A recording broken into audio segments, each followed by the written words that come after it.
I've always been a glamper. Give me a comfy bed, proper plumbing, and a Wi-Fi signal, and I'm a happy man. So, when my friend Aryan, a self-proclaimed outdoorsman who loved to mock my preference for comfort, suggested a proper camping trip to a remote lake near his ancestral village, I reluctantly agreed. Our friends, Rohan and Vicky, decided to join, probably just to witness my inevitable misery. The trek was brutal. Every step felt like a mile, and by the time we were deep in the wilderness, I was utterly exhausted. I stepped off the trail to relieve myself, and that's when I felt it, an unsettling sensation of being watched. I heard leaves crunching behind me, but they stopped whenever I did. I tried to dismiss it as my imagination, the fatigue playing tricks on my mind. Finally, we reached the lakeside. It was beautiful, I'll give him that. We set up our tents, and for a while, the discomfort of the journey faded as we shared gulab jamuns and esmores around a crackling bonfire. The next day, after a refreshing swim in the lake, we returned to a nightmare. Our campsite was completely ransacked. Every single bit of our food was gone, the paneer, the kebabs, all of it, just wrappers strewn everywhere. Vicky's tent flap was shredded, as if a wild animal had gone ballistic. But here's the kicker. Aryan's supposedly beer-proof cooler was untouched, pristine. Aryan, usually so confident and in control, looked visibly shaken. No animal could have done this, he muttered, his voice barely a whisper. With no food and a growing sense of unease that settled deep in my gut, we made the unanimous decision to pack up and get out of there before nightfall. As we hiked back, following the red tilak markers Aryan's family had supposedly placed, we encountered something bewildering.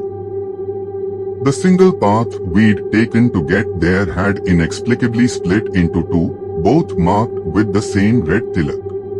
Aryan stared at them, his confusion quickly morphing into outright terror. I don't recognize these new paths, he stammered, his voice laced with fear.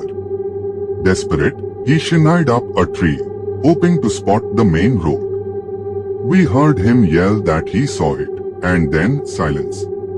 Moments later, one of his hiking boots fell to the ground, unlaced. Aryan was gone. Panic surged through me. Rohan was still trying to process what had happened, but I knew we had to leave now. Despite his protests, I insisted. As Rohan fumbled for his compass, Vicky vanished without a sound. One moment he was there, the next he wasn't. Now it was just Rohan and me.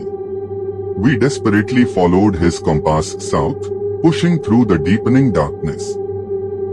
That's when we heard it, Vicky's voice, eerily repeating phrases he'd said earlier, his words echoing through the trees as if he was wandering lost in the forest. We sprinted towards the faint glow of what had to be the road. Bursting from the tree line, we heard the sickening crunch of a car slamming into something massive behind us. The driver, a woman named Isha, was startled but quickly let us into her car. As we drove away, I couldn't resist looking back. In the dim light, I saw a massive, dark form twitch and begin to rise. At the police station, our story was met with disbelief, though they did promise to investigate. The next morning, when we returned for our cars, we found them all vandalized, shattered windows, slashed tires, ripped open trunks. Even one of the car doors was torn clean off its hinges. The police, perhaps finally realizing the gravity of the situation, simply took us home. Aryan and Vicky were never found. Rohan and my friendship strained under the weight of that night, but I found myself growing surprisingly close to Isha. I still don't know why I'm recalling this terrifying ordeal now, Perhaps it's some form of therapy. All I know for sure is one thing: I'm never going camping again.